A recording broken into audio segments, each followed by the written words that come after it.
Secret Files Number 1, The Hardy Boys, Trouble at the Arcade, Chapter 1. Alien Attack. All humans will be destroyed, a metallic voice rang out. 9-year-old Frank Hardy gasped. Yet another row of hideous aliens appeared over the horizon. There was no question about it. Earth was being invaded.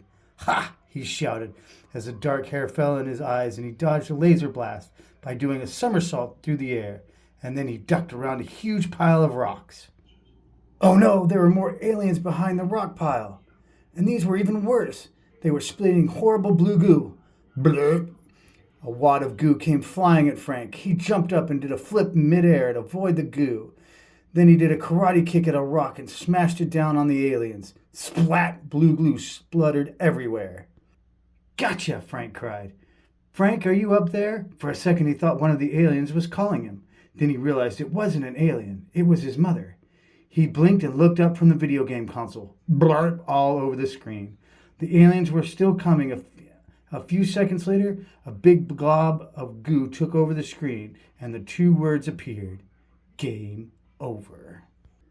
Rats, Frank muttered. I'll never be ready for the contest if I don't do better than that. His mother called out his name again. He sat down the control and walked up to the top of the stairs to see what she wanted.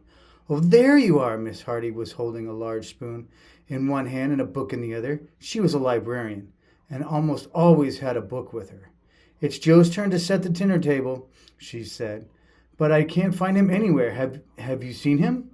Nope, Frank started down the stairs, but don't worry, I'll find him. He went out the back door and crossed the lawn, heading toward the woods at the back of the yard. Before he got there, he looked around carefully.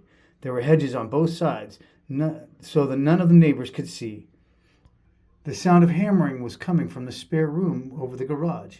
Mr. Hardy had been working up there for weeks during his free time, but Frank couldn't see his father through the window, so he guessed his father couldn't see him either. Frank ducked into a narrow pathway between two bushes. It looked like there had been a trail that nothing but a deer or rabbit could use.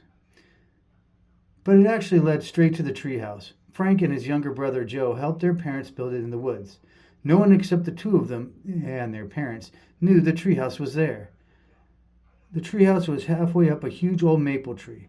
Frank and Joe painted the bottom of the platform with green and brown. That way, even if someone walked right past it, they probably wouldn't notice it. At least most of the time. Right now, anyone passing by would definitely see it.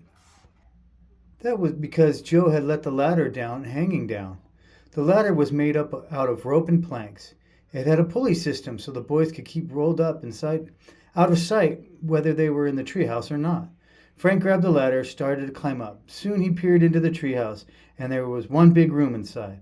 Back wall was the trunk of the tree, and in front of the wall, the door had a window cut out of it. One of the side of the walls was covered with posters from martial arts to monster movies, and the other side had a dry erase whiteboard where the brothers could keep notes for each other. There was no real furniture, but there were some cushions to make sitting on the floor more comfortable. 8-year-old Joe Hardy was sitting in one of the floor cushions reading a comic book. His dirty blonde hair was sticking up in one place like he hadn't brushed it, and it hadn't gone out in a bed. Hi, he said when Frank climbed up. What's up? You forgot to pull up the ladder, Frank said. Are you crazy? We don't want Adam to find this place. Adam Ankerman lived on the other side of the woods. He was in Frank's class, but he at school and was known as the meanest bully in Bayport. Joe just shrugged. He couldn't find it. He didn't find it, did he? Frank frowned. Joe was always saying stuff like that. Mom's looking for you, he said. It's your turn to set the table. Okay, Joe tossed the comic book he was reading into a messy pile beside him. Then the two boys climbed down the ladder and used the pulley lift to back out of sight. What are you doing out here anyway? Frank asked as he pushed their way through the woods. You should be practicing for the video game tournament tomorrow. Otherwise, you'll never make it past the first round. That's why Frank had been playing Alien Blobbuster. The tournament was being held at a grand reopening of an arcade at Bay Point Fun World. Grand prize is a brand new super deluxe game system. Who needs practice when you have natural talent? Joe bragged. I'm not planning to make the finals. I'm planning on winning. Don't be so sure, said Frank. That VidPoint 3000 game is way better than the one we have. Tons of people will be trying to win it. That's why you need to practice. With both of us entering, we have twice a chance of winning. We? Joe echoed with a grin. Who says I'm going to share when I win the game? Frank rolled his eyes. What choice do you have? We share a room, remember? Not for long. Joe looked toward the garage. The sound of hammering was still coming from that direction. Dad's almost finished fixing up the spare room. And you know what that means? No, what? Duh, said Joe. It means I'll finally be getting our own bedrooms.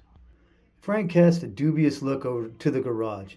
I doubt it, he said. The spare room is practically a whole separate apartment from the rest of the house. Mom and Dad aren't going to let either of us live out there. If you're so sure, I guess she means you don't mind if I'm the one who moves out there, Joe said. Cool. You can keep our tiny little room. You can even have both bunk beds all to yourself. Just fill it up with all the space in my brand new room with the brand new VidPoint 3000. Dream on, Frank said. I've been practicing all week for the contest. You'll be sorry you didn't want to share it when I win the system. They were almost at the back door when Joe stopped grinning at his brother. If you're so sure you can beat me, why don't you make a bet? He said. Whichever one of us wins the contest gets to move into the spare room with the 3000 all to himself. Frank could tell that Joe was sure he was going to win.